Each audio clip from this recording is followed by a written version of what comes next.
हमारे शहर की मस्जिद ही पर ताला नहीं था, बल्कि तवाफे काबा से भी रोक दिया गया था। हजरे अस्वद के बोसा लेने पर पाबंदी लगा दी गई थी। हज उम्रे पर पाबंदी लगा दी गई थी। मस्जिद हराम में दाखिले से मना कर दिया गया था। हुजूर की मस्जिद नबवी शरीफ आप देखें, जहां 24 घंटे गुलामों का तांता लगा रहता है, वहां भी पाबंदी लगा दी गई थी, कोई आ जा नहीं सकता था। ये सारे मनाजिर हमने अपनी आंखों से देखे हैं। मेरे प्यारे आका के पैगंबरों, हमारे व्हाट्सएप पर एक दिन में कितने लोगों के मौत की खबर आती थी, आप जरा बताइए। कितने लोगों की बीमारी की खबर आती थी, आप जरा बताइए। एक बाप अगर कोरोना की वजह से मरा है, उसके 4 जवान बेटे थे जी, 4 जवान बेटे मिलकर भी अपने बाप के जनाजे को कांधा नहीं दे सके। बिल्कुल हाथ है। मैं बॉम्बे जैसे शहर में रहता हूं, मैं वहां की बात करता हूं। अस्पताल में किसी मरीज की मौत हुई कोरोना की वजह से, अस्पताल वाले पैकेट में पैक करके उसकी मैयत को कब्रिस्तान लाते थे। ना घर वाले चेहरा देख सकते हैं, ना मैयत को गुस्ल दे सकते हैं, ना उसको कफन पहना सकते हैं, न नमाजे जनाजा पढ़ सकते हैं।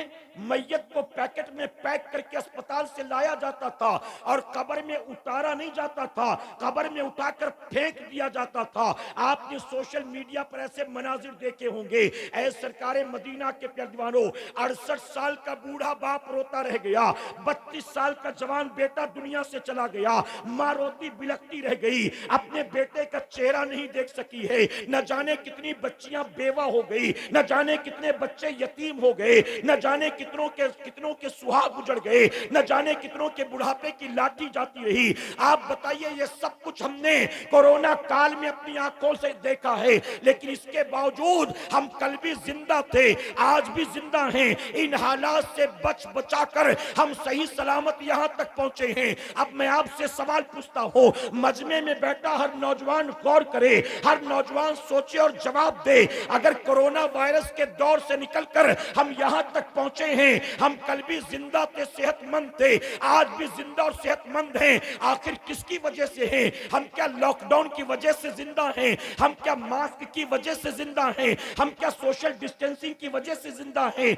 हम क्या वैक्सीन की वजह से जिंदा हैं? हम क्या डोलो गोली की वजह से जिंदा हैं? हम क्या WHO की वजह से जिंदा हैं? हम क्या गवर्नमेंट की पॉलिसीज की वजह से जिंदा हैं? हम आखिर कल भी जिंदा थे और आज भी जिंदा हैं, तो आखिर ये जिंदगी हमें दी किसने है? ऐ मुसलमानों, मानना पड़ेगा, जिंदगी और मौत पर मेरे रब के सिवा दूसरा कोई कुदरत नहीं रखता। अगर हम कल भी जिंदा थे और कोरोना काल से बचाकर सही सलामत यहाँ पहुंचे हैं, तो किसी और की वजह से नहीं है, बल्कि अल्लाह ने हमारी हिफाजत की है, अल्लाह ने हमको जिंदगी दी है। अब बताइए, जिस रब ने 2-2.5 साल के अरसे में इस बीमारी से हमारी और आपकी हिफाजत की, इस वायरस से जिसने हमारी हिफाजत की, आज भी क्या वक्त नहीं आया है अपने उस रब की बारगाह में रुजू कर लें, अपने उस रब से सुलह कर लें, अपने रब की बारगाह में तौबा कर लें। मेरे प्यारे आका के पैगंबरों, जब तक लॉकडाउन की वजह से मस्जिद पर ताला था, नौजवान कहता था, हजरत पता नहीं मस्जिद कब खुलेगी। अब तो बसें भी शुरू हो गई, मस्जिद कब खुलेगी। अब तो बाजार भी खुल गए, मस्जिद कब खुलेगी। अब तो थिएटर भी खुल गए, मस्जिद कब खुलेगी। अब तो होटल भी खुल गए, मस्जिद कब खुलेगी। अब तो फ्लाइटें भी जाने आने लगी, मस्जिद कब खुलेगी। जब तक लॉकडाउन की वजह से मस्जिद बंद थी, मुसलमान नौजवान परेशान था, मस्जिद कब खुलेगी, मस्जिद कब खुलेगी। हमने सोचा शायद मुमकिन है कि तौबा कर ली हो सकता है कि दिल में नमाज की मोहब्बत पैदा हो सकता है मौत को करीब से देखने के बाद सुधर गया हो। लेकिन मेरे प्यारे आका के पैगंबरों, हमने देखा मस्जिद तो खुल गई, लेकिन वो जवान फजर में नजर नहीं आया, जोहर में नजर नहीं आया, असर में नजर नहीं आया।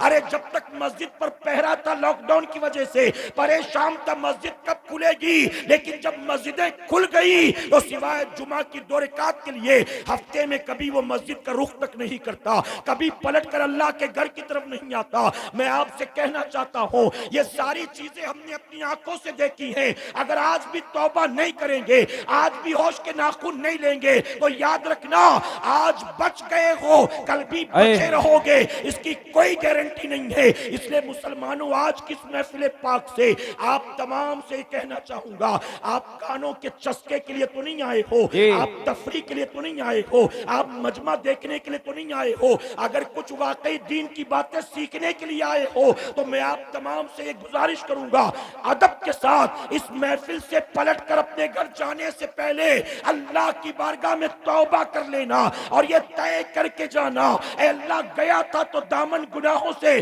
दागदार था, लेकिन जब पलटा हूं तो मौला मैं तौबा करके पलटा हूं।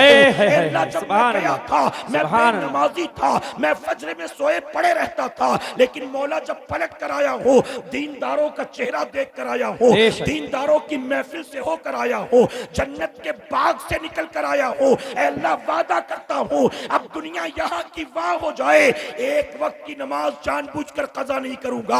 बताओ, वादा करते हो इंशाअल्लाह?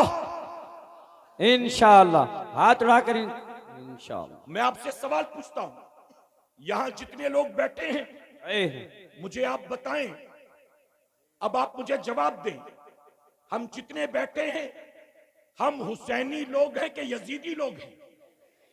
जी, हुसैनी है ना? एक बार फिर सोच लो, हम हुसैनी है कि यजीदी? अब बताओ, फज्र में नमाजें कज़ा करना किसका काम है? हुसैन का। जी, फिर हुसैनी क्यों कर रहा है नमाज कज़ा? रोजाना चेहरे से दाढ़ी मुंडा कर नालियों में फेंक, क्या बात है हज़रत, बहुत हुसैन का काम है कि यजीद का? जी, अब जवाब नहीं बन रहा है आपसे। नाच गाने सुनना हुसैन का काम है कि यजीद का? यजीद का। ये सब जानते तो हो ना, कोई नई बात तो नहीं है। फिर कैसे गाने सुनते हो? मोबाइल में 2-2, 4-4, 8-8 जीबी गाने कैसे डाउनलोड करके रखे? अल्लाह। नचनियों गवैयों के चैनल्स कैसे आपने सब्सक्राइब कर रखे? टिकटॉक पर दिन रात गंदे गंदे टिकटॉकर्स को क्यों फॉलो करते हो? अगर जानते हो कि ये काम हुसैन का नहीं, अरे मुसलमानों, हुसैन एक यजीद हजरत अमीर मुआविया रज़ियल्लाहु अन्हु का बेटा होकर, सहाबी रसूल का बेटा होकर खलीफा बनने की ख्वाहिश रखता था, दाढ़ी मुंडाता था, शराब पीता था, जुआ खेलता था, नाच गानों का शौकीन था। एक था, इमाम हुसैन ने उसे बर्दाश्त ना किया, उसके मुकाबले में करबला के मैदान में आ गए और 6 माह के लगते जिगर को भी कटा कर बता दिया, हुसैन सब कुछ लुटाना तो गवारा कर सकता है, नबी की शरीयत के खिलाफ कोई अमल करे, हुसैन उसे देखना गवारा नहीं कर सकता। सुभान, नारे तकबीर, नारे रिसालत, उलमाए अहले सुन्नत, फैजाने कुरान व अज़मते अहले बैत कॉन्फ्रेंस। तुमने बड़ा सस्ता सौदा समझा है, तुमने समझा हुसैनी होना बड़ा सस्ता सौदा है। ताजिया कर लो, हुसैनी बन जाओगे, शरबत बना लो, मुहर्रम में हुसैनी बन जाओगे, हुसैन के जिक्र की महफिल सजा लो, किसी मुकर्रिर को बुलाकर 20-25 हजार देकर करबला के वाकयात सुन लो, हुसैनी बन जाओगे। हमने समझा खाने खिलाने से हुसैनी बनते हैं, 200-400 चंदे देने से हुसैनी बनते हैं, सिर्फ मजमों को जमा करके नारे लगाने से हुसैनी बनते हैं। अरे हुसैनी ऐसे नहीं बनता कोई, हुसैनी कौन होता है? आओ तुम्हें करबला के मैदान में ले चक्कर दिखाता हूँ। ऐ सरकारे मदीना के प्यारजवानों, 10 मुहर्रम की रात आती है, इमाम अली काम अपने खेमे में जाते हैं, 7 तारीख से पानी बंद था, 7 तारीख गुजरती है, 8 तारीख गुजरती है, 9 का दिन गुजर जाता है, मगरिब के बाद 10 मुहर्रम की रात आती है, इमाम हुसैन अपने साथियों के खेमे में जाते हैं। वो 72 साथी जो इमाम के साथ करबला के मैदान में आए थे, इमाम पाक उनके खेमे में जाते हैं और जाकर कहते हैं, मेरे साथियों, यजीद का झगड़ा मेरे साथ है, यजीद की दुश्मनी मेरे साथ है, यजीद का तुमसे कोई मामला नहीं है, अब मैं तुम सबको इजाजत देता हूं, 3 दिन से तुमने मेरी खातिर भूख और प्यास बर्दाश्त की, तुम मेरे साथ मदीने से चले, तुम मेरे साथ मक्के से चले, तुम मेरे साथ करबला में पहुंचे, तुमने मेरी खातिर बड़ी कुर्बानी दी है, अब मैं चाहता हूं कि तुम सब वापस चले जाओ। अगर तुम चले जाओगे तो तुम्हारी जान बच जाएगी, उसकी वजह कि मैं जानता हूं कल जब सुबह का सूरज निकलेगा यजीदी तीर तलवार चलाएंगे, यजीदी मेरे मुकाबले में आएंगे, अगर तुम मेरे साथ साथ रहोगे तो तुम्हें भी अपनी जानों से हाथ धोना पड़ेगा। इसलिए मैं कहता हूं तुम सारे चले जाओ। आपके तमाम साथी खामोश खड़े थे। इमाम हुसैन कहते हैं तुमने मेरी खातिर जो कुछ किया, कल कयामत के दिन नाना की बारगाह में गवाही दूंगा। तुम मेरी खातिर भूखे प्यासे हो, कल कयामत के दिन नाना से आबे कौसर पिलवाऊंगा, नाना की शफात तुम्हारे हक में दिलवाऊंगा। लेकिन अभी चाहता हूं चले जाओ। अगर तुम चले जाओगे तुम्हारी जिंदगियां महफूज रहेंगी। अगर चले जाओगे तुम्हारे बीवी बच्चे महफूज रहेंगे। अगर चले जाओगे तुम्हारी बीवी बेवा होने से बच जाएगी, तुम्हारे माँ बाप की गोद उजड़ने से बच जाएगी, तुम्हारे बच्चे यतीम होने से बच जाएंगे। इमाम ने कहा मैं तुम सबसे राजी हूं, लेकिन चाहता हूं चले जाओ ताकि तुम्हारी जान बच जाए। यजीद का मुकाबला मैं कर लूंगा। आपके साथ ही सन्नाटा छाया हुआ था। आखिरकार इमाम हुसैन ने कहा, खेमे में एक छोटा सा चिराग जल रहा था। इमाम ने कहा मैं जानता हूं इस चिराग की रोशनी की वजह से मेरा चेहरा तुम्हारी निगाहों के सामने है, और इसलिए मुरव्वत और मोहब्बत की वजह से तुम मेरा साथ नहीं छोड़ पाते हो। इमाम ने कहा मैं इस चिराग की रोशनी को धीमा कर देता हूं, अंधेरे का फायदा उठाकर चले जाओ। इमाम हुसैन ने खेमे में जलते हुए चिराग की रोशनी को धीमा किया। कुछ देर तक खेमे के अंदर सन्नाटा छाया था, अंधेरा भी था, खेमे में सन्नाटा भी छाया था। कुछ देर के बाद मेरे इमाम ने फिर से चिराग की लौ को ऊंचा किया। जब खेमे के अंदर रोशनी फैली, इमाम हुसैन ने देखा आपका साथी चिराग को धीमा करने से पहले जहां खड़ा था 1 इंच भी दाएं बाएं नहीं हटा। हर साथी अपनी जगह पर मौजूद था, हर साथी अपनी जगह पर खड़ा था। इमाम ने कहा तुम चाहते क्यों नहीं हो? अरे मैंने कहा ना तुम्हें मैं याद रखूंगा, कयामत के दिन नाना की बारगाह में सिफारिश करूंगा। अभी चले जाओ। क्या तुम्हें अपनी जानें प्यारी नहीं है, अपने माँ बाप प्यारे नहीं है, अपने बीवी बच्चे प्यारे नहीं है? तो जानते हो 72 नुफूस कुदसिया आपके साथियों ने एक जबान होकर कहा सुनो हुसैनी कौन होता है? ऐ शरबत पीने पिलाने वालों, ऐ ताजिया बनाकर ढोल गाजे बजाने वालों, रस्मी तौर पर तुम हुसैनी बनते हो, हकीकत में हुसैनी कौन होता है? करबला के मैदान से देख लो। इमाम ने कहा तुम जाते क्यों नहीं हो? तो आपके तमाम साथियों ने एक जबान होकर कहा था ऐ इमाम यकीनन हमें जाने भी प्यारी हैं, माँ बाप भी प्यारे हैं, घर बार भी प्यारा है, बीवी बच्चे भी प्यारे हैं, लेकिन ऐ आका गवाह हो जाए हमें इन सारी चीजों से ज्यादा अपने नबी का नवासा प्यारा है, प्यारी है। आपके साथियों ने कहा इमाम हम आपके साथ मदीने से निकले थे, आपको करबला पहुंचाने नहीं आए थे, हम करबला में आपके कदमों पर जान लुटाने आए थे।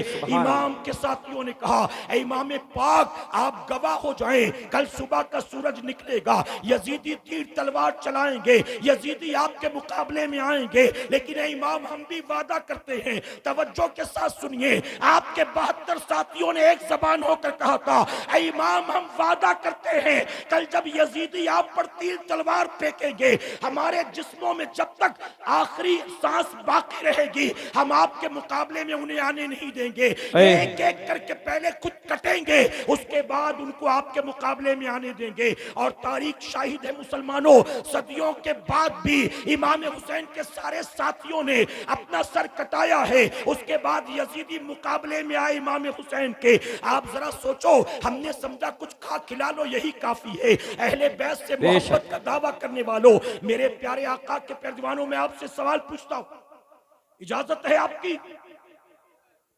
हम हुजूर अकरम सल्लल्लाहु अलैहि वसल्लम का मीलाद मनाते हैं, कहे अल्हम्दुलिल्लाह। हम अपने नबी की मीलाद मनाते हैं, क्यों मनाते हैं? जवाब होगा इसलिए मनाते हैं क्योंकि हुजूर की आमद से हम खुश हैं। बताइए, हुजूर की आमद को सेलिब्रेट कर रहे हैं, हुजूर की आमद से हम खुश हैं, इसलिए हम हुजूर की मीलाद मनाते हैं। अब सुनो जो मैं कहना चाहता हूं, ऐ सुन्नियों,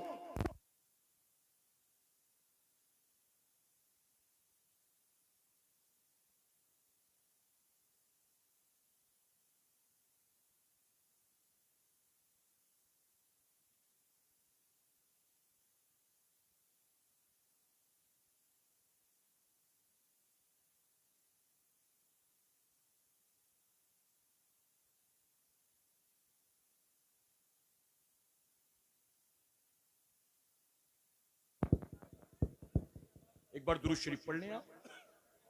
अल्लाहुम्मा सल्ली अला सय्यिदिना व शफीना व हबीबिना मौलाना मुहम्मद सल्लल्लाहु तआला अलैहि वसल्लम सल्लल्लाहु अलैहि वसल्लम नहनु इबादु मुहम्मद सल्लल्लाहु अलैहि वसल्लम। मेरी बात समझ में आ रही ना आपके?